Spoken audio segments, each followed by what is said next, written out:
ഇത് നമുക്ക് ആവിയിൽ വേവിച്ചിട്ട് എടുക്കണ ഒരു പലഹാരം ഉണ്ടാക്കാം. ഇതിന് ഏതാണ്ട് വട്ടയപ്പത്തിൻ്റെ ഒക്കെ ഒരു ടേസ്റ്റ് ഉണ്ടാവും. പക്ഷേ വട്ടയപ്പം ഒന്ന് റെഡിയാക്കിയിട്ട് എടുക്കണം അത്രയ്ക്ക് പാടൊന്നുമില്ല. നല്ല ഈസി ആയിട്ട് തന്നെ റെഡിയാക്കിയിട്ട് എടുക്കാൻ വേണ്ടിയിട്ട് പറ്റും. ഇത് റവയും കൊണ്ടാണ് റെഡിയാക്കിയിട്ട് എടുക്കുന്നത്. പിന്നെ ഇത് ഞാനിവിടെ ഇഡ്ഡലി തട്ടിൽ കോരി ഒഴിച്ചിട്ട് ഇഡ്ഡലിയുടെ ഷേപ്പിലാണ് റെഡിയാക്കിയിട്ട് എടുക്കാൻ വേണ്ടിയിട്ട് പോണത്.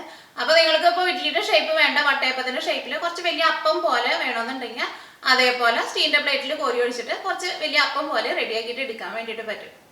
അപ്പോൾ നമുക്ക് നോക്കാം ഇതന്നെ റെഡിയാക്കാന്ന്. ഇനി ഇത് റെഡിയാക്കാൻ വേണ്ട സാധനങ്ങൾ എന്തൊക്കെയാണെന്ന് നോക്കാം. അതിന് വേണ്ടിയിട്ട് 1 കപ്പ് റവ എടുത്തിട്ടുണ്ട്. ഞാനിവിടെ മെഷറിംഗ് കപ്പിൽ, എൻ്റെ മെഷറിംഗ് കപ്പ് 1 കപ്പ് എന്ന് വെച്ചിട്ടുണ്ടെങ്കിൽ 250 ml കപ്പാണ്. ആ കപ്പിൽ 1 കപ്പ് റവയാണ് എടുത്തേക്കുന്നത്. അല്ലെങ്കിൽ നിങ്ങൾ ഇതേപോലത്തെ ചില്ലിൻ്റെ ഗ്ലാസ്സിൽ ഇത്രയ്ക്ക് റവ എടുക്കുക. ഇത് ഞാൻ മെഷറിംഗ് കപ്പിൽ എടുത്തിട്ട് ഇതിലേക്ക് ഞാൻ പകർത്തിയതാണ്.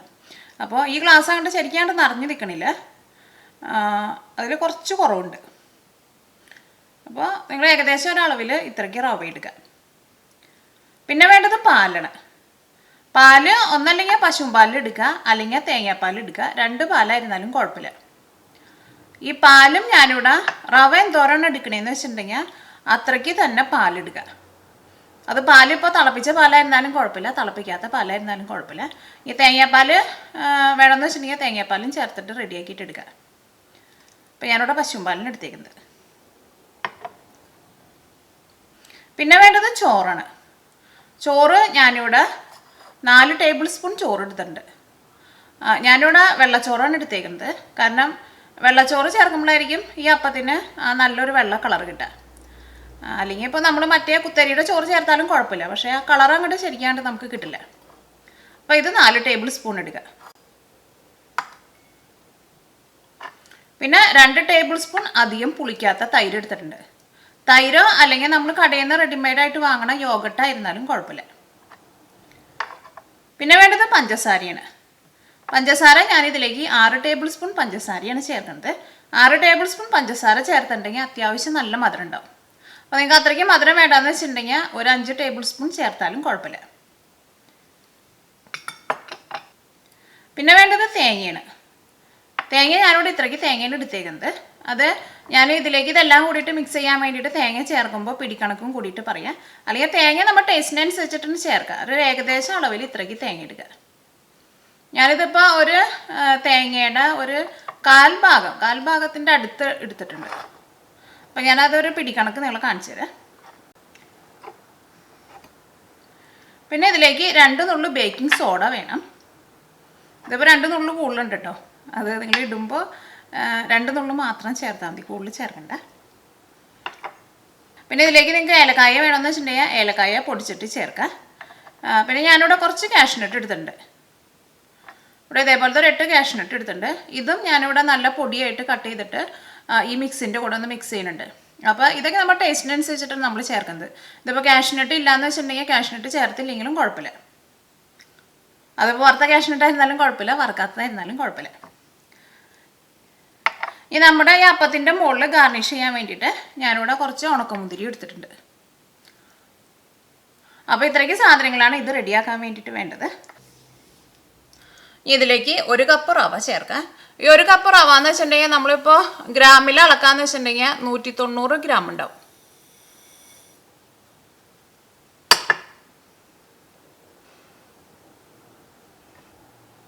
ഇതിലേക്ക് 1 കപ്പ് പാല് ചേർക്കാം.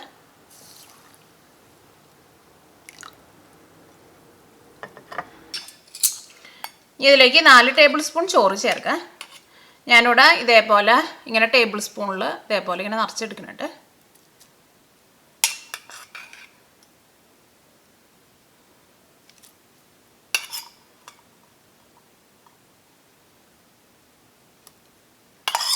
ഇതിലേക്ക് 6 ടേബിൾ സ്പൂൺ പഞ്ചസാര ചേർക്കാം.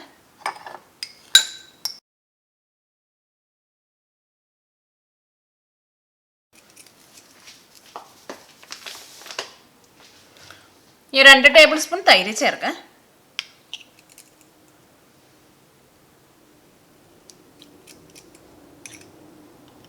ഈ റവ നല്ല സോഫ്റ്റ് ആവാൻ വേണ്ടിയിട്ടാണ് ഇതിലേക്ക് നമ്മൾ തൈരും കൂട്ടിയിട്ട് ചേർക്കുന്നത്. പിന്നെ ചെറുതായിട്ട് ഒരു പുളിരസം ഉണ്ടാവുകയും ചെയ്യും, പക്ഷേ ഒരുപാട് പുളിയുള്ള തൈര് ചേർക്കരുത്. ഇതിലേക്ക് തേങ്ങ ചേർക്കാം. അപ്പോൾ തേങ്ങ ഞാനിവിടെ നമ്മുടെ ഈ കൈയുടെ എല്ലാ വിരലും കൂടിയിട്ട് ഇതേപോലെ ഇങ്ങനെ ഇതിൻ്റെ ഉള്ളിൽ ഇങ്ങനെ നിറച്ചിട്ട് എടുക്കുന്നുണ്ട്.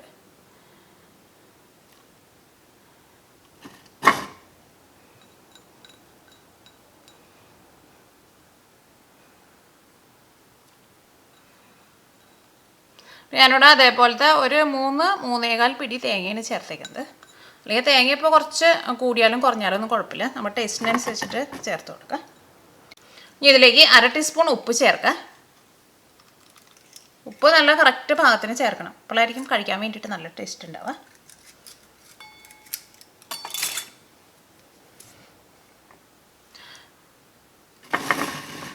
ഇനി ഇതിലേക്ക് 2 നുള്ളു ബേക്കിംഗ് സോഡ ചേർക്കുക.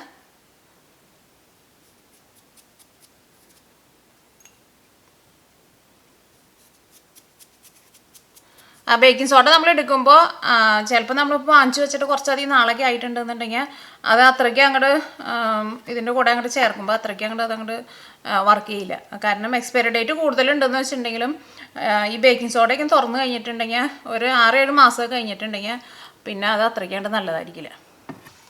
ഇതെല്ലാം കൂടിയിട്ടൊന്ന് കറക്കിയിട്ട് എടുക്കുക. അത് മിക്സിയിലിട്ടിട്ട് എല്ലാം കൂടിയിട്ടൊന്ന് കറക്കി എടുത്തിട്ടുണ്ട്. അതിങ്ങനെ കുറേ നേരമായിട്ട് അടിക്കണ്ട. ആ തേങ്ങയ്ക്കും അങ്ങോട്ട് ശരിക്കും അങ്ങോട്ട് അരിഞ്ഞ് ഇതിൻ്റെ കൂടെ അങ്ങോട്ട് പേസ്റ്റ് പോലെ ആവേണ്ട ആവശ്യമില്ല. ഒന്ന് മിക്സിയിലിട്ടിട്ട് ഇതെല്ലാം കൂടിയിട്ട് ഒന്ന് ഒരുമിച്ച് ഒന്ന് യോജിച്ച് വരാൻ വേണ്ടിയിട്ട് അങ്ങനെ ഒന്ന് കറക്കിയിട്ടെടുക്കുക. കാരണം ഇതിനകത്ത് ഇപ്പോൾ തേങ്ങയുടെ ചെറിയ തരി പോലെയൊക്കെ ഇതിനകത്ത് കിടക്കുന്നുണ്ട്, അത് കുഴപ്പമില്ല, ഭയങ്കര പേസ്റ്റ് പോലെ അറിയണ്ട. ഇതിലേക്ക് കാഷ്നട്ട് ചേർക്കാം. കാഷ്നട്ട് ഞാനിവിടെ ഇതേപോലെ ഇങ്ങനെ നല്ല പൊടിയായിട്ട് ഇങ്ങനെ കട്ട് ചെയ്തിട്ട് ചേർക്കുന്നുണ്ട്. അപ്പോൾ ഇതിങ്ങനെ ചേർക്കണമെന്ന് ഒരു നിർബന്ധമില്ല, നമുക്ക് ടേസ്റ്റ് ഇപ്പോൾ വേണോ ഈ കാഷ്നട്ടിൻ്റെ ടേസ്റ്റ് വേണമെന്നുണ്ടെങ്കിൽ മാത്രം ചേർത്താൽ മതി. പിന്നെ ഏലക്കായ വേണമെന്നുണ്ടെങ്കിൽ ഏലക്കായയും നിങ്ങൾ ടേസ്റ്റിനനുസരിച്ചിട്ട് നിങ്ങൾ ചേർത്ത് കൊടുക്കുക. ആ മിക്സിയിലിട്ടിട്ട് നമ്മൾ കറക്കിയിട്ട് എടുക്കുന്നത് എല്ലാം കൂടിയിട്ട് ഒന്ന് മിക്സായിട്ട് വരെയും വേണം. തേങ്ങ ഒന്ന് അതിൻ്റെ കൂടെ ഒന്ന് അങ്ങോട്ട് ചേർന്ന് പോകാൻ വേണം. അതുകൊണ്ട് ഭയങ്കരമായിട്ട് അങ്ങോട്ട് പേസ്റ്റ് പോലെ തേങ്ങ അറിയേണ്ട ആവശ്യമില്ല. അത് മിക്സിയിലിട്ടിട്ട് 1-2 പ്രാവശ്യം ഒന്ന് അങ്ങോട്ട് കറക്കുമ്പോഴേക്കും ആ തേങ്ങയൊന്നും അതേപോലെ അങ്ങോട്ട് പേസ്റ്റ് പോലെ അരിഞ്ഞു പോവില്ല.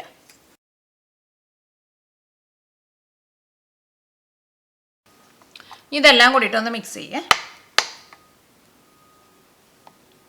അപ്പോൾ നമ്മുടെ മിക്സ് ഇതേപോലെയാണ് ഇരിക്കുന്നത്.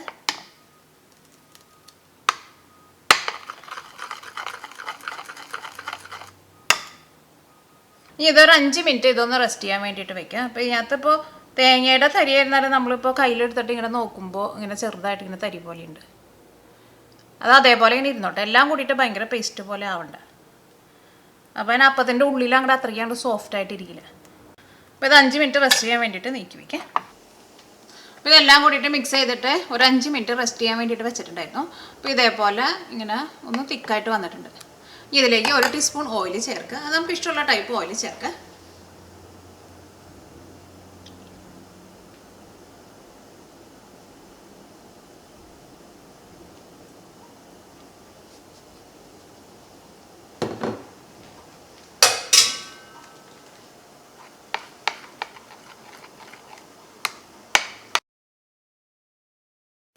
ഇത് നമ്മൾ ഇഡ്ഡലിയൊക്കെ ഉണ്ടാക്കണ പോലെ ഇഡ്ഡലി തട്ടിൽ വെച്ചിട്ട് ആവിയിലാണ് വേവിച്ചിട്ട് എടുക്കുന്നത്. അതിന് വേണ്ടിയിട്ട് ഞാനിവിടെ ഇതേപോലത്തെ ഒരു ഇഡ്ഡലി പാത്രം വെച്ചിട്ടുണ്ട്. ഇതിലേക്ക് ആവശ്യത്തിന് വെള്ളം ചേർക്കുക. അപ്പോൾ നമ്മൾ ഇഡ്ഡലിയൊക്കെ എങ്ങനെ വേവിച്ചെടുക്കാന്ന് വെച്ചിട്ടുണ്ടെങ്കിൽ അതേപോലെ അങ്ങനെ ആവിയിൽ വേവിച്ചിട്ട് എടുക്കുക. കാരണം ഇപ്പോൾ നമ്മുടെ അടുത്ത് ഇഡ്ഡലി പാത്രം ഇല്ലയെന്ന് വെച്ചിട്ടുണ്ടെങ്കിൽ കുഴപ്പമില്ല, വേറെ സെപ്പറേറ്റ് ഏതെങ്കിലും പാത്രത്തിൽ വെള്ളം വെച്ചിട്ട് ഇഡ്ഡലി തട്ട് വെച്ചാലും കുഴപ്പമില്ല. ഈ തീ ഓണാക്കുക.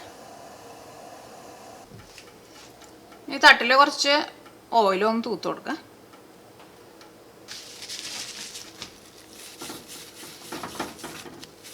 അത് നമ്മൾ ഇഡ്ഡലി ഉണ്ടാക്കുമ്പോഴായിരുന്നാലും ഇതേപോലെ കുറച്ച് ഓയിലൊന്നും തൂത്ത് കൊടുക്കില്ല. അപ്പോൾ അത് പെട്ടെന്ന് നമുക്ക് റെഡി ആയി കഴിഞ്ഞ് കഴിയുമ്പോൾ പെട്ടെന്ന് അങ്ങോട്ട് എടുക്കാൻ വേണ്ടിയിട്ട് പറ്റും.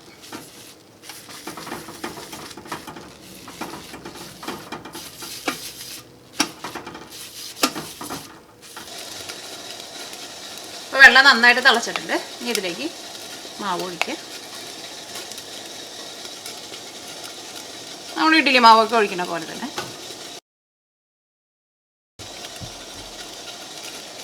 ഇതിൻ്റെ മുകളിലേക്ക് ഇതേപോലെ ഇങ്ങനെ മുന്തിരി വെച്ചിട്ട് ഒന്ന് ഗാർണിഷ് ചെയ്യാൻ വേണ്ടിയിട്ട് ഇതിൻ്റെ നടുക്ക് ഇതേപോലെ തന്നെ വെച്ചോളൂ.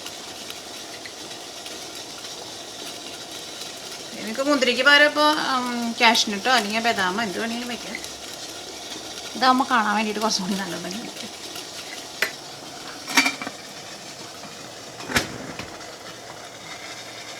അപ്പോൾ ഇത് ഞാനിവിടെ അടച്ച് വെച്ചിട്ടുണ്ട്. ഇപ്പോൾ ഇതിവിടെ സ്റ്റീം ചെയ്യാൻ വേണ്ടിയിട്ട് വെച്ചിട്ട് ഒരു 10 മിനിറ്റ് ആയിട്ടുണ്ട്. ഇതൊന്ന് തുറന്ന് നോക്കാം.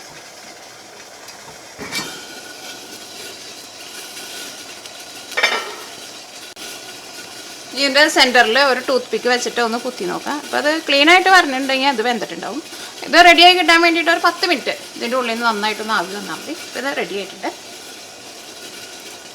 ഈ തട്ടിയെടുത്ത് മാറ്റാം. എന്നിട്ട് ചെറുതായിട്ടൊന്ന് ചൂടാറി കഴിഞ്ഞിട്ട് മാത്രം തട്ടിന്ന് എടുത്താൽ മതി. അപ്പോഴായിരിക്കും അത് പെട്ടെന്ന് ഇങ്ങോട്ട് നമുക്ക് ആദ്യമേ നിന്ന് ഇങ്ങോട്ട് വിട്ടു പോരാം.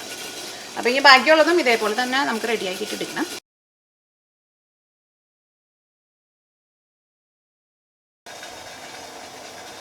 അപ്പോൾ ഇത് ഇതേപോലെ ഇങ്ങനെ നല്ല സോഫ്റ്റായിട്ടിരിക്കുക. നമ്മൾ വട്ടയപ്പൊക്കെ റെഡിയാക്കിയിട്ട് എടുക്കില്ലേ, അതേപോലെ നല്ല സോഫ്റ്റായിട്ടിരിക്കും.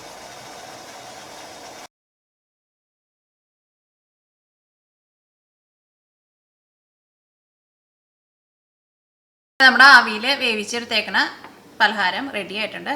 ഇത് കാണുമ്പോൾ തന്നെ നിങ്ങൾക്ക് അറിയാലോ, കാണാൻ വേണ്ടിയിട്ട് നല്ല ഭംഗിയുണ്ട്. ഇത് നല്ല സോഫ്റ്റായിട്ടാണ് ഇരിക്കുന്നത്.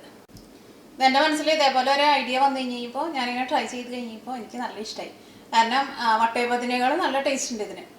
വട്ടയപ്പൊക്കെ നമ്മൾ റെഡിയാക്കിയിട്ട് എടുക്കണമെന്നുണ്ടെങ്കിൽ കുറച്ച് പണിയൊക്കെ ഉണ്ട്. പക്ഷേ ഇത് റെഡിയാക്കാൻ വേണ്ടിയിട്ട് ഒട്ടും പാടില്ല. പെട്ടെന്ന് തന്നെ ഒരു അരമണിക്കൂറിനുള്ളിൽ ഇത് നമുക്ക് റെഡിയാക്കിയിട്ട് എടുക്കാനും പറ്റും. ഈ അപ്പത്തിൻ്റെ ഉള്ളിൽ ഇതേപോലെ ഇങ്ങനെ നല്ല സോഫ്റ്റായിട്ടിരിക്കും. ഇതിപ്പോൾ നന്നായിട്ട് ചൂടാറിയിട്ടുണ്ട്. ചൂടാറി കഴിഞ്ഞാലും ഇതിങ്ങനെ ഒട്ടും കല്ല് പോലെ ഇരിക്കില്ല. നല്ല സോഫ്റ്റായിട്ടാണ് ഇരിക്കുന്നത്.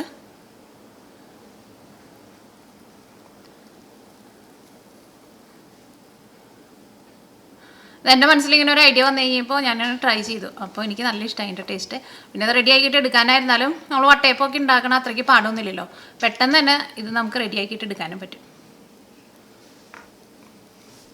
അപ്പോൾ നിങ്ങളെല്ലാവരും ട്രൈ ചെയ്ത് നോക്കുക. നിങ്ങൾക്ക് എല്ലാവർക്കും നല്ല ഇഷ്ടമാവും. പിന്നെ നിങ്ങൾക്ക് ഇഷ്ടമാവാന്നുണ്ടെങ്കിൽ നിങ്ങളുടെ ഫ്രണ്ട്സിനും ഷെയർ ചെയ്യാൻ വേണ്ടിയിട്ട് മറക്കരുത്.